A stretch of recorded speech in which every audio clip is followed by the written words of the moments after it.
Olá para você, seja bem-vindo a mais um Podcare, o seu podcast 100% voltado para a área da saúde.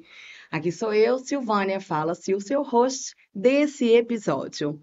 Antes de mais nada, já dê o seu like aí nesse vídeo, já se inscreve no nosso canal, comenta, porque toda vez que você comenta, a plataforma entende que esse conteúdo é relevante e começa a entregar para mais pessoas. E antes da gente chamar aqui a nossa convidada super especial, eu quero falar sobre aquela que torna possível esse podcast acontecer, que é a nossa parceira e também nossa patrocinadora, Sermed. Sermed Ocupacional possui especialistas prontos para ajudá-lo a cuidar bem dos seus colaboradores. A única clínica de medicina ocupacional de Uberlândia, onde o seu funcionário não precisa sair da clínica para nada. Em todo momento, ele faz aqui todos os seus exames. Para mais informações, entre em contato aí com a Sermed no 3236-4500 ou no 99681-6446. Sermed, Rua Machado de Assis, 854.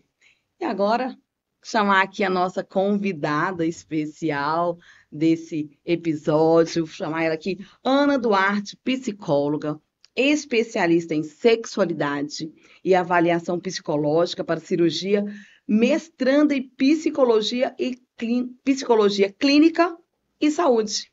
Bem-vinda, bom demais ter você aqui, Ana. Muito obrigada, Sil, pelo convite. É inestimável falar sobre um assunto tão pertinente quanto esse e preocupante também. Esse tema de hoje, de extrema importância e relevância, que é a terapia no tratamento da obesidade. Amo esse tema. É um tema muito gostoso de se falar, às vezes polêmico e um certo tabu, né? A obesidade, hoje nós vivemos uma epidemia de obesidade. O que isso quer dizer? Que é um problema crescente. De saúde pública. De saúde pública, que ele causa problemas em várias esferas, como até mesmo na redução do nosso PIB. Então, é um assunto preocupante, onde devemos colocar muito incentivo no tratamento, né? Então, nós não estamos aqui para falar sobre estética, nós não estamos aqui para defender certas bandeiras, e sim falar... Não é padrão de beleza, não é sobre isso, é sobre saúde. Isso, sobre saúde, a forma correta e eficaz de tratar a obesidade, entendermos um pouco mais as causas e o tratamento dela. Como eu te disse, né, e eu acredito que algumas pessoas já sabem, e eu sou uma pós-operada de bariátrica, então a obesidade gerou muitas consequências na minha vida, sabe? Muitos e muitos problemas, muitas dificuldades, né? Gerou problemas de saúde mesmo. Então, quando a gente fala a respeito desse assunto, a gente precisa dizer que não é um preconceito, muito pelo contrário, a gente está falando de qualidade de vida. Exatamente. E a obesidade, ela mata. E ela não mata por excesso de calorias, que é a característica principal dessa doença. Ela mata justamente pelas comorbidades. As comorbidades são as doenças que surgem a partir da obesidade. Pode ser diabetes tipo 2, problemas cardíacos, hipertensão, problemas nos ossos, infinitos problemas, inclusive os transtornos psicológicos, né? Existem muitos dados que afirmam que o paciente em obesidade ele tem muito mais predisposição a desenvolver, por exemplo, depressão, ansiedade e outros transtornos também. Tem. Sei falar bem sobre isso, até as comorbidades. Eu sou super a favor de uma intervenção cirúrgica quando esse fato foi o que aconteceu comigo. Eu perdi a minha mãe, tive uma crise muito grave de depressão. E naquela época, minha mãe faleceu, tem 19 anos. A gente não falava tanto do assunto como a gente fala hoje. Então, a gente não procurava ajuda. Eu já era de igreja, fica mais quadradinho ainda. A gente é mais quadrado. Então, eu tive crise de depressão e a primeira coisa que eu comecei a fazer foi comprar coisas que eu nunca usei. Né? Nunca usei. Depois foi para comida. E aí eu engordei quase 50 quilos. Né? Fui engordando. Só que isso me trouxe comorbidades. Né? Primeira coisa que eu fiz, eu tirei a vesícula. Depois, apêndice. E aí tentei emagrecer, queria engravidar. E a minha médica falou assim, olha, não, de jeito nenhum que eu deixo você engravidar do jeito que você tá, vamos tentar emagrecer. Fiz 1 ano de academia, o que a gente estava falando ali. Não conseguia emagrecer. E aí não teve outra solução, porque eu já estava com esteatose grau 3, que é gordura no fígado, começo de diabetes, começo de hipertensão, ou seja, meu corpo já estava gritando. O corpo, ele mostra os sinais. Corpo e mente não separam, né? Então, como você falou, veio um problema ali na dificuldade da elaboração do luto, que pode ter causado a depressão, e aí, consequentemente, vai virando uma bola de neve. A compulsão por compras, onde às vezes a pessoa sente um vazio emocional e tem a sensação que esse vazio é preenchido por fatores externos, sejam eles compras, comida, drogas, álcool, mas esse vazio, ele é um poço sem fundo, né? Inclusive, a sensação quando a pessoa coloca a responsabilidade na comida para preencher esse vazio é igualzinho a relação com droga, porque ela te traz aquela satisfação, aquela dopamina, só que ela é curta. Logo após, você já sente o arrependimento, a dor e a Aí culpa. depois, entendi. Você falou da bariátrica. A bariátrica hoje, ela é o melhor tratamento para a obesidade. Tratamento. Ela é uma cirurgia irreversível, ela tem alguns efeitos colaterais e exige do paciente uma mudança completamente de hábitos. Por isso que se faz necessário hoje uma avaliação psicológica para passar pela cirurgia. Eu trabalho nessa área, eu recebo pelo menos por dia em torno de 3 pessoas buscando avaliação psicológica para fazer a cirurgia bariátrica. Alguns sentem desconfortáveis em fazer essa avaliação, acreditando que o papel do psicólogo é barrar aquele processo, quando na verdade não, meu papel não é julgar o paciente, não é fazer com que ele mude de ideia, porque eu acredito nessa cirurgia como melhor tratamento. O meu papel ali é identificar se existe algum tipo de transtorno psicológico que o impeça de fazer a cirurgia. Não quer dizer que o paciente, por exemplo, com ansiedade, com depressão, outros transtornos não possa fazer. O ideal é que ele não faça dentro de uma crise psicológica, para que ele possa compreender a magnitude. A responsabilidade dele pós-operatório, que é gigante. Enorme. Essa cirurgia, ela é uma cirurgia muito peculiar, porque ela é invasiva, irreversível, e o pós-operatório dela, o paciente passa por uma dieta muito restritiva, onde algumas pessoas que não estão preparadas psicologicamente podem entrar num colapso e se arrepender daquela decisão.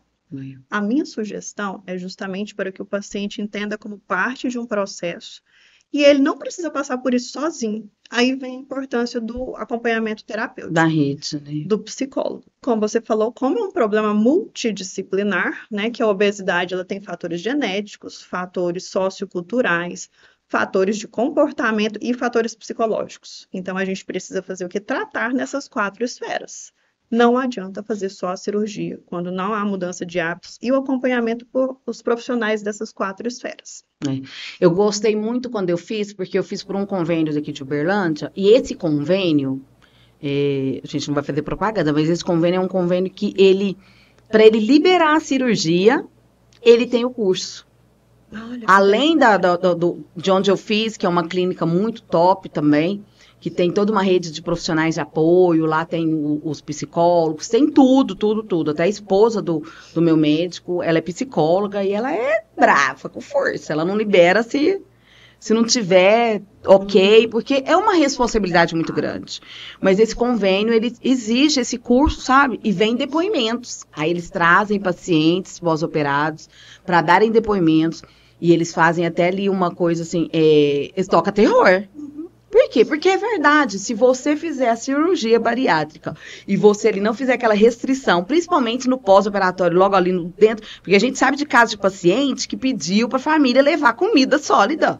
Sim. Isso é muito grave. Muito, Sil. Inclusive, aquela dieta, ela não é para emagrecimento, ela é para cicatrização. Eu conscientizo muito os meus pacientes dessa importância da responsabilidade. Até o momento da cirurgia, o médico está ali. A partir daquele momento, a responsabilidade está com você. É sua. E compreender que faz parte do processo. Você fez aquela escolha, lidar com aquela dieta líquida, depois pastosa, é um período temporário. A maioria de nós já passamos por processos na nossa vida difíceis, burocráticos. Vou te citar alguns exemplos aqui. Quem tem carteira de habilitação? Não é um processo chato? Ir lá na autoescola, desgastante, passar pela prova do Detran? Faculdade. Ninguém entra no primeiro dia de faculdade, no primeiro dia de aula e sai formado. Academia. Ninguém entra no primeiro dia de Tudo academia tem processo. e sai fitness. Tudo é um processo. Aquela parte da dieta, ela é extremamente importante. Eu falo para os pacientes, não é sugerido não consumir, é determinado. O Exatamente. consumo de um alimento sólido pode levar a óbito o paciente naquele momento. E aí é onde eu explico. Você não vai sentir fome, mas você vai sentir Desejo. vontade, desejo, dá e passa. Precisamos falar sobre esses impulsos, sobre esses desejos, como lidar com eles. A gente estava conversando lá fora e falando sobre como é o processo de desenvolver compulsão alimentar.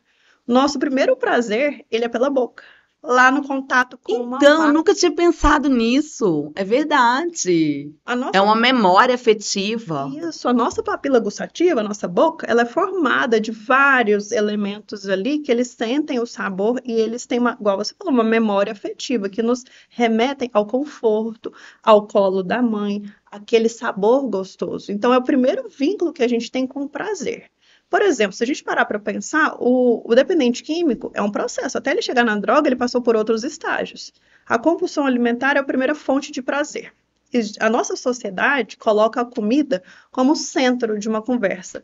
Já percebeu que nas confraternizações, sempre regada de Eu nem álcool, te falo, amiga, porque eu sou de igreja, então nem posso falar nada, né? A gente brinca muito, crente não bebe, não fuma, mas come.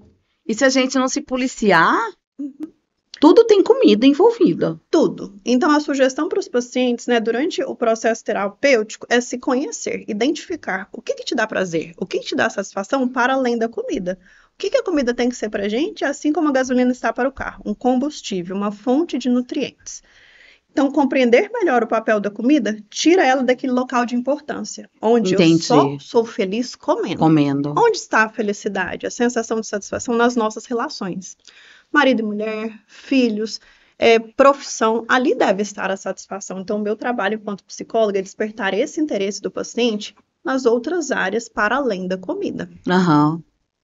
É extremamente importante. Mas aí vem o autoconhecimento com a sua ajuda. Porque às vezes as pessoas não sabem nem o que ela gosta. Ela só sabe da comida. Mas ela não tem. Qual é o prazer que você tem? O que você gosta de fazer? Eu, por exemplo, eu sou apaixonada em série. É importante a pessoa tirar esse tempo e se perceber o que eu gosto, o que de fato me dá prazer. E a grande preocupação são essas mudanças que a sociedade vem passando, principalmente nesse período pós-pandemia. Existe uma preocupação muito grande, porque tem dados que mostram para a gente que até 2030, 30% da população brasileira estará em obesidade. E aí as pessoas me perguntam, Ana, mas de onde vem essa afirmação? Por quê? Devido ao nosso estilo de vida. Onde os alimentos estão cada vez mais ultraprocessados, onde hoje nós temos, né, através de uma tela, e esse excesso de tela também é um dos causadores, a distância de um dedo de uma comida chegar na sua porta de casa, onde nós não nos locomovemos mais a pé. É verdade. Por conta da facilitação que nós temos no dia a dia. E também o trabalho home office, tudo isso... A gente se movimenta cada vez menos. Cada vez menos, e não atualizamos a dieta. A dieta ainda está calórica, lá daquela época onde a gente se locomovia muito. É verdade. Onde a gente não tinha celular, que as crianças brincavam na rua, movimentavam o corpo. Hoje tudo está através das telas. Isso é preocupante, né? Com esses dados, eles são alarmantes. Por isso que a gente passa hoje por uma epidemia de obesidade. E como a gente falou no começo da conversa, não é sobre estética. Também. Sobre saúde. Também, porque também gera Claro. autoestima, né? Não por causa do padrão do mundo, mas para mim, igual quando eu fiz a bariátrica. Eu não fiz bariátrica por causa do que eu pensava ao meu respeito, mas porque eu não estava primeiro me sentindo bem em termos de saúde, mas também por estética. Eu queria estar bonita de novo, eu queria ter filho, né? E o peso que eu estava, a saúde que eu estava não me permitia, né? Então, acho que a gente tem que se olhar e falar assim, eu tô bem desse jeito? Isso, do jeito que eu tô hoje, como é que eu tô? Eu tô conseguindo realizar as minhas atividades com prazer, tô conseguindo sair, porque a obesidade, ela tira a energia da gente. mobilidade, né, Sil? Tem pacientes que não Tira. conseguem amarrar o cadarço, e aí vão ficando cada vez mais É reclusos. verdade. Eu não conseguia cruzar minhas pernas. Era algo que parecia tão. Gente, é algo que depois, assim, na hora que eu fiz a bariátrica, que primeira coisa que engraçado isso, né? Aquelas coisas do prazer. Só de poder cruzar a perna, não dava. Igual eu te falei, depois do câncer eu engordei, né? Logo após o diagnóstico de câncer, a gente sabe que mexe com a mente, tem a parte hormonal também ali, porque a quimioterapia tem um monte de hormônio, um monte de coisa. Mas eu tô bem abaixo do peso de antes da bariátrica. Então, eu não me arrependo da bariátrica em momento nenhum. Quando a pessoa olha pra mim, você fez bariátrica? Eu falo, fiz. Aí a pessoa me olha assim como se, mas você tá gordinha, né? Eu falo assim, não, filho, deixa eu te mostrar o antes, eu te gosto de mostrar. E mudou muito. Uma balança do ônus e o bônus, né? É, Toda decisão, eu falo para os meus pacientes, para tomar uma decisão assertiva, é importante ponderar o ônus e o bônus. Quando você se olha no espelho e vê que, de fato, essa cirurgia te trouxe a possibilidade de ter um dia a dia com mais disposição, onde você olha para o espelho e gosta do que vê, eu sempre falo para os pacientes, a questão da estética ela é importante, sim. Não existe saúde mental sem autoestima. claro. Porque a autoestima ela é o seu autoconceito, é como você se vê, é uma energia que vem de dentro para fora, onde você emana isso. Então você vai ter resultados melhores no seu relacionamento consigo, no seu relacionamento afetivo, na sua realização profissional, você se sente mais seguro. Então eu vejo um grande problema nos pacientes, que tem pacientes onde a bariátrica o paciente chega a perder 60 e tem pacientes que não chegam a perder nem 15. Qual a diferença? O paciente que entra em negação, onde ele afirma que aquela cirurgia só foi por comorbidade, ele não se compromete com o processo Com de peso, emagrecimento, entendi. porque a gente só trata aquilo que é um problema. Aquilo que você acha que é dor, né? Se você não vê o excesso de calorias, a obesidade como um problema, É você verdade. não se compromete a seguir a dieta e a sugestão do Eu médico. emagreci quase 50 quilos. Pensa, é uma outra Quase pessoa. 50 quilos. É. E fiz academia certinho, fiz tudo certinho. Nossa, achei assim, pra mim foi maravilhoso. Perdi todas as minhas roupas. Essa é a parte boa, A parte boa. renovar, se tornar uma outra versão de si mesma melhorada. É. Quando a gente entra nessa questão de estética, né, onde hoje existe um empoderamento do corpo, inclusive o corpo acima do peso, exatamente precisa trazer isso à tona, é como você se sente. Se você acha importante se amar, independente do sua forma física, se ame. Mas é importante buscar uma evolução daquilo também. Quando o paciente chega no consultório, eu compreendo, né, a partir da minha atuação, que a cirurgia bariátrica ela é o melhor tratamento para obesidade, mas ela deve ser o último recurso. Com certeza. Tanto que parte da anamnese é entender quais foram as tentativas que o paciente teve para o emagrecimento. E aí eles chegam e eu faço essa pergunta, quais foram as tentativas, o que já aconteceu na sua trajetória? E aí eles falam, eu ia para a academia, pagava aquela anual e ia 2 semanas. Eu saía do consultório do nutricionista super empolgado, não durava 1 semana. E aí eu pergunto, tá, essas foram as únicas tentativas? Sim, eu falo assim, e eu pergunto, e a terapia? Não. Qual a importância? As pessoas não conseguem compreender, né, por conta ainda de um pensamento dentro de uma caixa sobre a importância, o que a terapia pode fazer. Eu acho que já chegou o momento, né, de evolução da gente saber que a terapia não é para o louco. Não é o É pra gente não ficar doido. Na verdade, eu acredito que todo mundo tem que fazer terapia. Eu sou super a favor. A terapia não é pro louco. A terapia não é mimimi. Ela é para pessoas que desejam uma evolução em qualquer qualidade área de vida da sua vida. Então, como que a terapia ajuda no tratamento? Às vezes o paciente ele não consegue seguir a dieta, ou não consegue continuar indo para a academia porque existem bloqueios, traumas e uma dificuldade de uma mudança de comportamento. Então, a terapia ela vem muito eficaz no tratamento para a obesidade e também no tratamento pós-operatório da bariátrica, auxiliando o paciente a reconhecer seus traumas, seus bloqueios, e ressignificar compulsões, ressignificando a sua história e conseguindo incluir novos hábitos e o principal de tudo, seguir os novos hábitos. Ninguém gosta de se sentir perdendo.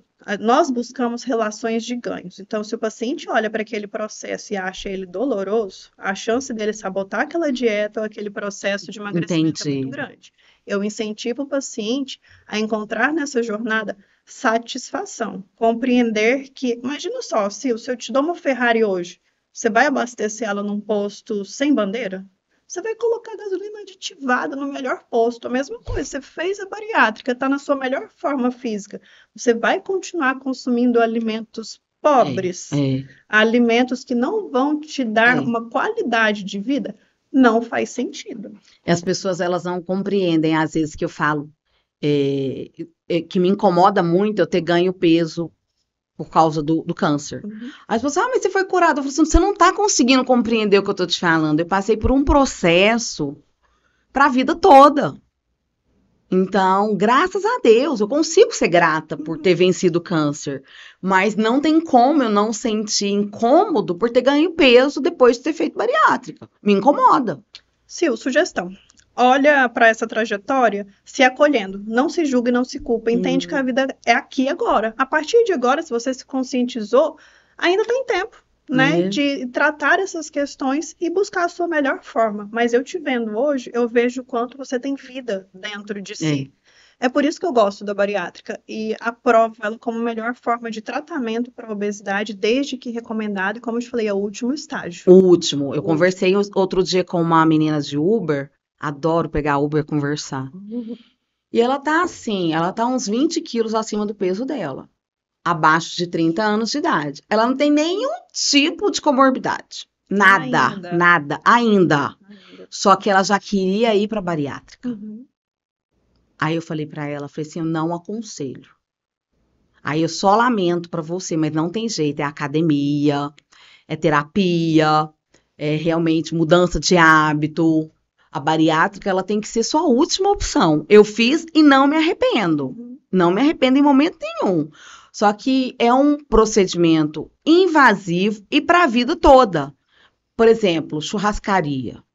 Eu só vou se alguém falar assim, ó, é uma festa da empresa, a gente está pagando, você pode ir. Porque nem se eu pagar valor infantil, aí você fala assim, a muquirana não é.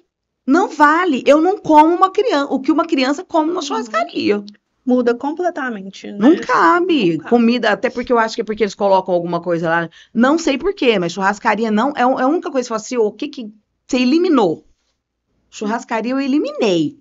Não dá pra ir, sabe? Eu acredito, Sil, que nem deveria ser uma postura só de quem faz bariátrica. A gente deve rever essa conduta de comer em exagero. Pra quê? Você ir lá e comer muito dessa forma e ficar passando mal? Mas eu não como nada, eu passo raiva mesmo. Sabe aquela coisa de você chegar no... não é? A gente ganhou uma vez no meu aniversário, a gente ganhou e a gente foi na melhor churrascaria de Uberlândia, topíssima. Só que chega lá, eu como 5, 6 pedaços de carne e isso gera em mim uma tristeza. Então não vou, pra quê? Eu faço um churrasquinho em casa, que eu vou de boa, comendo devagarzinho, tanto de boa. Deu, tá tudo certo. Mas lá é um lugar onde eu olho aquela comida, aquela abundância de comida, né? E você fala assim, gente, que delícia, eu quero. Então, pra quê?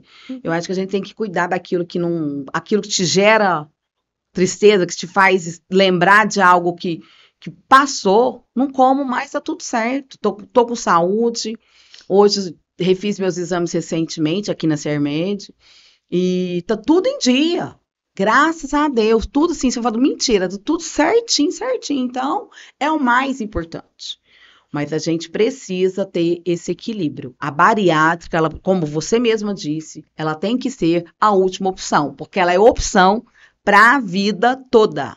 Isso, ela tem efeitos colaterais, ela exige do paciente uma extrema mudança de comportamento. Você percebe que hoje a quantidade que você come, a qualidade do que você come, o estilo de vida que você tem. Não como de tudo, tem coisa que não dá para comer. Isso, então não adianta o paciente ter expectativas irreais. Acreditar que ele vai fazer bariátrica pelo fato de fazer uma mudança dentro do organismo dele, que ele vai poder comer tudo e que aquilo vai ser definitivo. Não existe nenhum processo que seja definitivo. A lipoescultura não é definitivo, o medicamento não é definitivo, assim como a bariátrica não é. Definitivo no sentido de que te ofereceu emagrecimento e se você não fizer nenhuma mudança... Vai voltar a ter ganho. Volta a ter o ganho. E a gente falou a respeito do álcool, né? Por que a grande preocupação com o álcool após a bariátrica? Primeiro, que ele expande o estômago, então ele destrói aquilo que o médico construiu. Segundo, porque existe, quando o paciente não trata a compulsão, a probabilidade dele migrar de uma compulsão para outra é muito grande. Então, nós temos hoje diversos artigos, e a minha experiência me mostra também que muitos pacientes que não tratam a compulsão, eles migram, porque como você falou, não consegue comer muito. Então fica aquele vazio, aquela angústia, onde a pessoa busca preencher com outros fatores.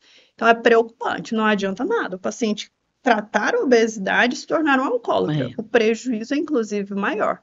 Então, o paciente que faz bariátrica tem que se conscientizar que bariátrica e álcool não combina, bariátrica e sedentarismo não combina, bariátrica e não seguir, né, o acompanhamento psicológico não combina. É uma junção de vários fatores envolvidos e precisa muito de uma responsabilidade, uma conscientização do paciente, e ela começa no consultório psicológico. Esse é o meu papel nesse processo de emagrecimento com o paciente.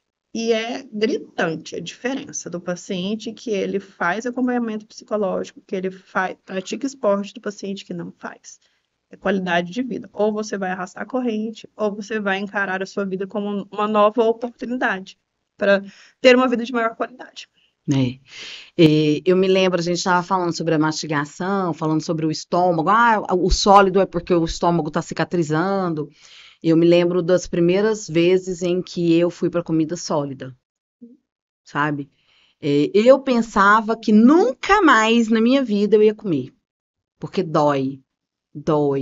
E aí eu fico pensando, gente, se você não segue tudo bonitinho, porque naquela época era muito mais restrito do que hoje. Mudou bastante, mudou bastante. Eu me lembro que a gente passou ali pro líquido, né? Um bom tempo, depois o Mário que preparava a minha comida, gente, ter maridão que apoia é outra coisa. Precisa. Então, o Mário me acompanhou em todos esses processos, do líquido, do pastoso, depois do sólido. Eu lembro que eu estava na empresa, eu trabalhava, e eu fui almoçar, eu me lembro que nos primeiros dias ele estava comigo, e eu chorava, eu fico pensando, gente, como é que a pessoa termina de operar e ela quer pular um processo, sabe, do líquido direto pro sólido? Quer morrer mesmo, porque dói com força. Dói. E, além disso, é não compreender o que isso pode causar. Como eu te falei, não é sugerido, é determinado. É determinado. E se o paciente não está preparado em lidar com frustração, se o paciente não está preparado em lidar com privação, ele entra em grande sofrimento que pode, inclusive, causar um colapso. Então, por isso, é muita responsabilidade do profissional não conseguir identificar fatores psicológicos no paciente que o impeçam de operar. E é um mercado que, infelizmente, ele sofre muito assédio em relação a isso. Muitos pacientes querem passar pelo consultório em uma única sessão e sair de lá com um laudo. Então, esse processo que antecede até ali a cirurgia, ele é de extrema importância, porque ele traz ali o esclarecimento para o paciente sobre a importância da rede de apoio, a importância de que ele entender que ele vai perder todas as roupas dele, né? Ele vai perder, por exemplo, a alimentação dele tem que mudar. Tem coisas que eu nunca mais na minha vida eu consegui comer. Eu já tô com 10 anos de operada. 10 anos. E essa conscientização, ela surge ali, né? E você começa a perceber se, de fato, o paciente, ele tá responsável por aquele processo. Porque, como a gente falou, a importância da rede de apoio. Essa cirurgia é uma cirurgia que divide muitas opiniões. Muitas pessoas são contra, muitas são a favor, e às vezes o paciente passa por isso dentro da própria família, onde ele não é incentivado e não é apoiado. Tomar essa decisão sozinho é muito mais difícil. Com certeza. Né? Então, o que eu sugiro o paciente? A analisar tudo isso, né? Como que é a rede de apoio e a ansiedade, um dos maiores gatilhos para a ansiedade é a procrastinação. Então, aquele paciente que não conta para a família, onde ele não pensa nesses detalhes que a gente falou agora há pouco. Quem vai preparar a comida? Eu vou estar ali, um pós-operatório. Por mais que a medicina evoluiu bastante, hoje a cirurgia ela é feita por vídeo, são pontinhos. Anteriormente, era uma cirurgia muito mais invasiva, o corte era na vertical, de fora a fora. Hoje, esteticamente, evoluiu muito. Com certeza. Comigo foi por vídeo, graças a Deus. Que bom. Então, você percebeu que até a sua recuperação ela é melhor. Mas e se você estivesse sozinha? E se não tivesse ninguém para te ajudar a tomar um banho? Não, até porque logo após você fazer a cirurgia, logo que você acorda, você já começa a caminhar.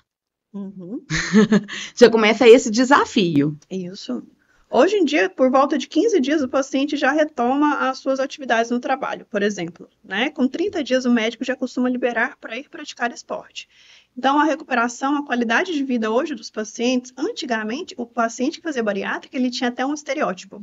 Ele tinha um jeito cansado, uma pele ressecada. Hoje, você não identifica mais, porque a medicina evoluiu, a indústria farmacêutica também, o paciente de bariátrica, ele tem qualidade de vida hoje. Ele leva uma vida quase como todo mundo. Quando a gente fala quase, é justamente por isso que você falou. Exige uma mudança de hábitos, onde a quantidade de alimentos no prato é menor, onde as propriedades são melhores. E o nosso trabalho, muita gente pensa assim, mas o que tem a ver terapia, psicologia com emagrecimento? Com tudo. Com Tudo.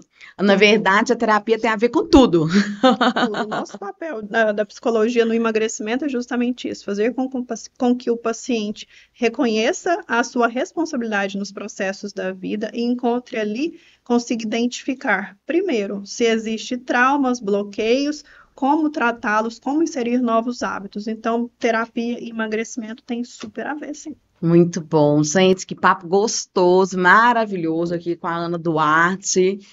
Muito bom ter você com a gente. Espero que possa ver outras vezes. Deixa aí suas considerações finais. Foi inestimável estar aqui falando sobre uma situação que ela é preocupante, mas tem tratamento. Existe a possibilidade, sim, de ter qualidade de vida, né? Se você passa hoje por esse processo, se você passa por essa questão da obesidade, saiba que ela tem tratamento. E o tratamento ele começa também dentro da terapia, reconhecendo, admitindo que existe um problema e se possibilitando, permita-se, né? Se coloque como prioridade, encontre em você outras fontes de prazer, né? Coloque a comida no real devido lugar dela, apenas uma fonte de nutrição para o seu corpo. Aprenda a se conhecer de uma forma melhor, você merece esse cuidado com você. Maravilhoso, bom demais. Muito bom você que ficou aqui com a gente até agora, até o final. Não esquece, já corre, já curte esse vídeo, já comenta. Lembrando que quando você comenta, você ajuda a gente aí no engajamento, para que esse vídeo possa ser entregue para mais pessoas. Até o próximo programa. Beijo no seu coração.